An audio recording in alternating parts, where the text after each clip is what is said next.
It's been a bit of an up and down week from Sony. They started off real hot, but things cooled off a little bit once we saw some of the issues with Gran Turismo 7 and what looked to be a little bit of Sony kind of going out of hat and maybe being a little bit underhanded with some of the things they decided to do there.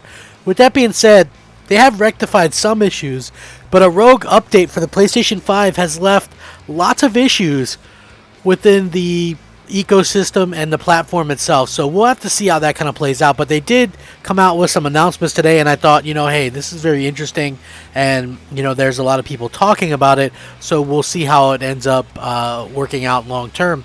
But I wanted to cover it because there is a lot of people talking about this, and yes, it is a big deal. This is a very big deal, and I think that it's also something that obviously, it could have a long-term effect if they don't fix it sooner rather than later. So yeah, we'll have to wait and see. We might as well get started. Hey everybody, I'm Crap Gamer. This is Crap Gamer Reviews, your home for gaming news, opinions, reviews, and much more. You'll probably notice a few changes around here, but that shouldn't stop you from leaving us a like and possibly even consider subscribing if you haven't already done so. Thank you so much for choosing to spend some of your free time with me today. It means the world to me. And if you do watch my videos, please leave a like, as it helps the video to be seen and it helps the channel grow. So thank you guys. Now, back into this. We know that there was sort of what I call a rogue update. Basically what happened was they had an update that came out, but unfortunately it was in such a state that a lot of things went wrong with it, and we saw a lot of bad things happen. There was some console issues, there was some other issues, and now it looks like there are controller issues within this update. Like I went over like the VRR stuff and stuff like that. So as far as I could tell, I'm not sure if they were quality controlling some of this stuff or not, but it's very interesting to see how things kind of came about and exactly what is going to be done in the future with stuff like this, because like I said, it's just one of those things that kind of happen, and it is weird that it kind of happened. But anyway, there's PlayStation 5 DualSense issues being reported following the new update from Sony. The latest PlayStation 5 system update has resulted in a number of users reporting issues with the DualSense controller. The Ask PlayStation UK has seen users reporting that they're unable to connect the DualSense to their console. Apparently, this happens regardless of the connection method, wireless or USB. The DualSense is only able to connect for just a few seconds. Sony's PlayStation support page doesn't seem to be very much help at all, as some users have tried to follow the steps described to no avail. The problem doesn't appear to be too widespread as of right now, but hopefully Sony will address it so it doesn't become too much of an issue. Obviously, Sony released its latest PlayStation 5 system update earlier in the week, which added updates to trophy cards, game base, and much, much more. So Sony is releasing a lot of updates and things for their platform, but the problem is they seem to be having issues within the issues, right? So this is something that a lot of people are talking about right now. Not being able to connect their DualSense controllers could be a problem. I think we'll probably have to wait and see just how big of a problem it is. But at the end of the day, it's just one of those things that, sometimes these things happen. And I hate to sound so kind of just nonchalant about it, but I'm just being honest. It does seem like, these things can happen, and, at the end of the day, it happened. So, we'll wait and see exactly what they do to fix this in the future. But it's not all bad news, because Sony has announced they are at least fixing some of the issues that people are having with Gran Turismo 7. Polyphony Digital has taken to the PlayStation blog to apologize for the server issues that plagued Gran Turismo 7 and have promised a major new update will be released for the racing game in April. They revealed that players will be given a non-paid credit pack of 1 million credits as a goodwill gesture for the downtime. They said, and I quote, "Thank you for the continued support and feedback on Gran Turismo 7. Your voices have not gone unheard.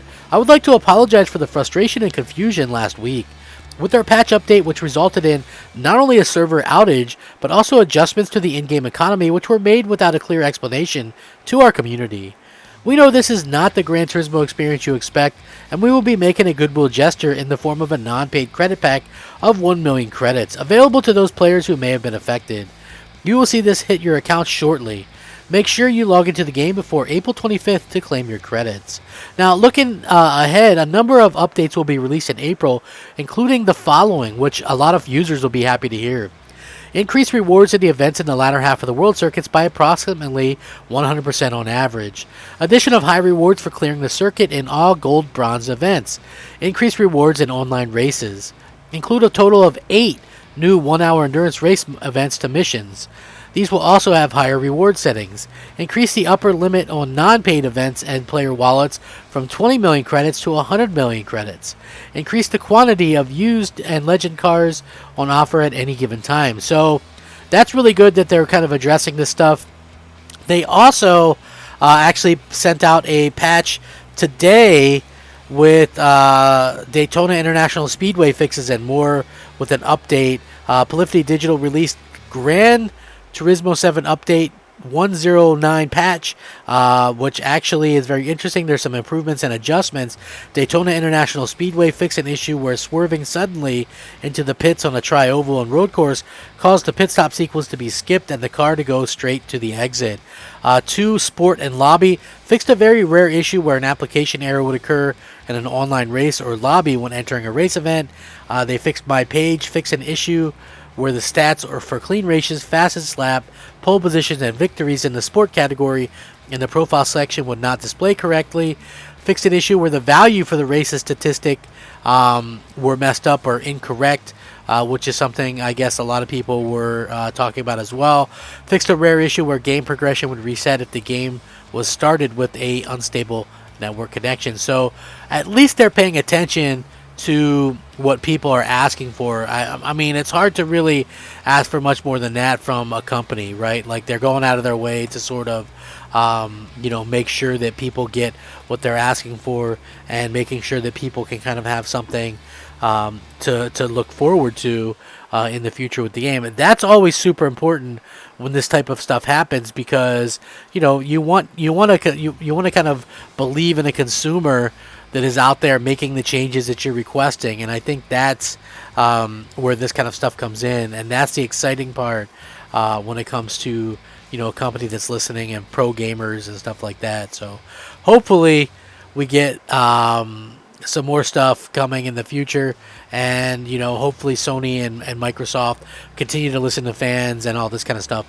as these things continue to drop. So hopefully that happens. I'm glad to see that they're actually out there making the best of things for everybody. And at the end of the day, that's what separates kind of bad companies from good companies.